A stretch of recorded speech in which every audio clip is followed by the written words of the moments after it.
hari ini kamu ku ceraikan. Tiba-tiba Kak Angga masuk kamar, menunjukku dengan amarah. Tidak ada angin, tidak ada hujan. Ucapan cerai, sarapan pagiku hari ini. Baru 1 jam, Kak Angga pamit pergi kerja. Sekarang balik ke rumah hanya untuk menceraikanku. Seperti disambar petir, tak pernah terbayangkan Kak Angga menceraikanku. Bahkan aku saja tak tahu apa salahku. Terduduk di tepi ranjang, rasanya duniaku runtuh. Air mata tak bisa kutahan. Sekilas kulihat Kak Anggi, kakak dari Kak Angga, berdiri di ambang pintu sambil tersenyum sinis menatapku. Sepertinya ia juga menginginkan perceraian ini. Apa salahku, Kak? Tanyaku sambil menyeka air mata. Berusaha memperbaiki dengan tenang. Meskipun percuma, nasi sudah menjadi bubur. Nih, Kak Angga melempar ponselnya ke pangkuanku. Kulihat layarnya, ada fotoku bersama Kak Yuda. Foto saat kami masih pacaran. Foto itu, foto pipiku dicium. Dulu sebelum aku mengenal Kak Angga. Tapi ini masa laluku, Kak. Liriku masih menatap layar ponsel. Masa lalu dan masa sekarangmu. Suara Kak Angga sangat lantang. Ini pertama kalinya ia seperti itu. Terdiam, membela diri percuma. Kata cerai sudah terucap. Sekarang statusku janda. Pernikahan ini hanya 1 bulan saja. Kamu kira aku tak tahu kalau kalian sering bertemu? Banyak saksi mata. Apa gunanya ku pertahankan istri sepertimu? Istri? Kata itu sangat menusuk jantungku. Meskipun aku dulu pacaran, berciuman, tapi aku berhasil mempertahankan hingga aku menikah dengannya. Apakah ini juga, Han? Aku tak pernah janjian dengannya, Kak. Ini salah paham, jawabku. Kenapa lidahku masih ingin memperbaiki semua ini? Sudah jelas, kata cerai telah terucap. Mana ada maling yang ngaku. Angga sudah menceraikanmu. Sebaiknya pergi dari sini. Tukas Kak Anggi menunjuk pintu keluar. Dadaku sesak, tapi bukan karena takut kehilangan. Aku difitnah. Pernikahanku dianggap permainan. Aku diusir tanpa rasa kasihan. Menyesal aku menikahimu.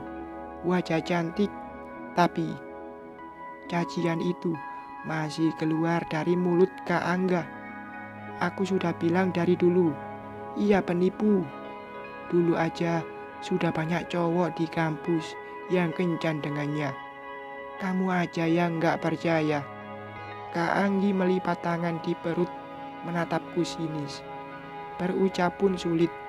Hatiku sangat terluka. Mudahnya Kak Angga menceraikanku tanpa menanyakan dulu. Begitu besarkah hasutan kakaknya? Ku kemas bajuku ke dalam koper. Air mata ini terus berjatuhan. 1 bulan saja, ini seperti menyerahkan. Lalu ditinggalkan. Andaikan dulu. Tidak, aku tidak boleh menyesal. Keputusanku menerima pinangan Kak Angga dulunya adalah semata-mata karena cinta dan yakin ia akan menjadi suami yang baik. Penyesalan hanya akan membuatku semakin terpuruk. Aku tak menyangka persaingan saat aku dan Kak Anggi kuliah dulu berdampak pada pernikahanku sekarang. Kak Anggi, Kak Yuda dan Kak Gara, senior kampusku dulu. Kak Anggi pernah ditolak oleh Kak Yuda dan lebih memilihku. Dulu, itu hanya dulu. Dan akhirnya Kak Anggi menikah dengan Kak Gara. Ada apa, Anggi? Kok Dinda? Kupalingkan sekilas. Kak Gara berdiri di samping Kak Anggi melihatku. Jangan ikut campur. Ini bukan urusan kita, Gar. Tiba-tiba Kak Anggi menarik tangan Kak Gara. Tunggu. Dinda mau pergi kemana? Kok kamu yang kepo? Atau jangan-jangan kamu masih punya hati sama dia? Istrimu aku, bukan dia. Kok kamu ngomong gitu? Aku hanya bertanya, Nggi. Bilang aja, kamu juga menginginkannya. Kak Anggi menghentakkan kakinya menuju kamar. Sampai di kamarnya, pintu dibanting. Pintu kamar terbuka lebar hingga aku bisa melihat karena pintu kamar Kak Anggi tepat di depan pintu kamar ini. Aku sudah di depan kamar membawa koper. Kak Angga duduk di tepi ranjang, melihat kepergianku.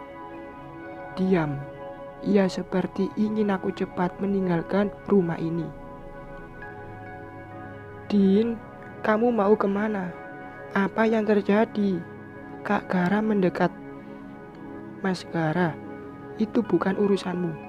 Ia sudah aku ceraikan. Tolong jangan buat rumah tanggamu dengan kakakku hancur gara-gara wanita. Itu timpal Kak Angga menatap sinis. Ku balikkan badan menatap Kak Angga. Jaga mulutmu. Jika dengan menceraikanku hatimu puas, dengan lapang dadaku terima.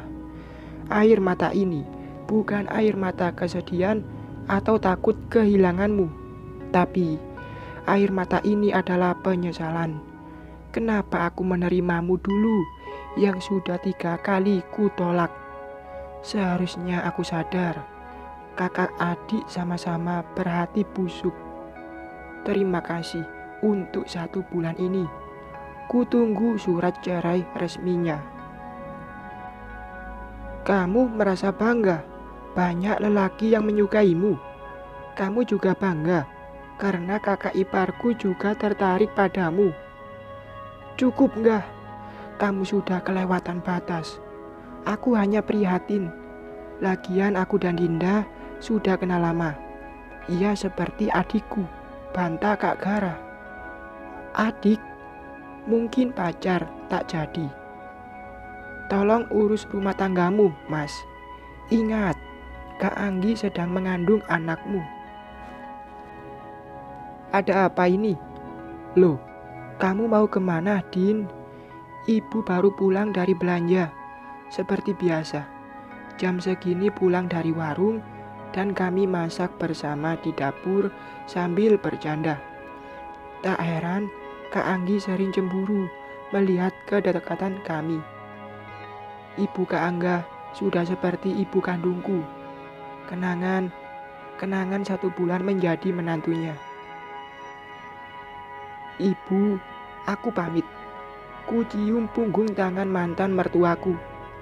Ada apa ini, Gara? Kenapa Dinda pergi? Ibu melihat Kak Gara. Tanya Angga, Bu. Jawab Kak Gara sambil menunjuk ke Angga di kamar. Loh, kamu bukannya kerja enggak? Kenapa istrimu pergi? Ia bukan menantumu lagi, Bu. Jangan urus dia lagi.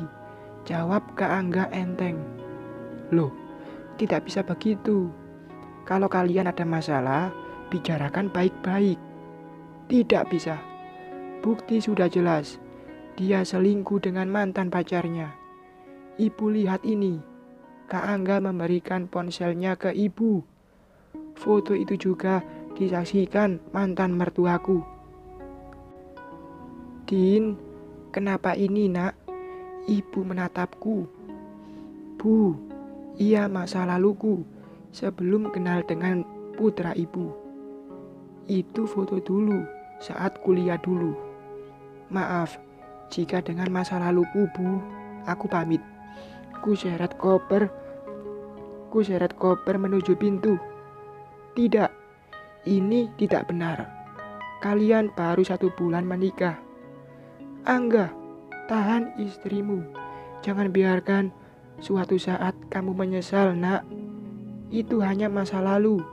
Bukankah kamu juga punya pacar dulunya? Angga, aku setuju dengan ibu. Dinda bukan wanita. Aku sangat tahu sifatnya. Kali ini Kak Gara yang bersuara. Tak ada jawaban. Aku terus melangkah keluar pintu. Pernikahan sebulan, aku masih beruntung mengenal ibu. Beliau bisa menggantikan almarhum ibuku. Terima kasih, Bu. Dinda, Din, teriak ibu menyusulku ke halaman. Ku hentikan langkah karena ibu berdiri di depanku. Ada apa, Bu? Ayo masuk. Kamu tidak boleh pergi. Ini pasti bisa diselesaikan baik-baik. Koperku ditarik agar aku masuk. Tapi ku tahan. Tidak, Bu. Tolong jangan minta aku masuk lagi ke rumah ibu. Aku dan Kak Angga sudah bercerai. Kalian bisa rujuk. Toh belum talak 3. Masuklah, nak. Ibu masih kuku agar aku masuk. Ini bukan masalah talak 1 bisa rujuk kembali, tapi masalah kepercayaan. Kak Angga tidak menginginkan aku lagi. Bahkan hinaan wanita dilontarkan dan sangat menusuk jantungku.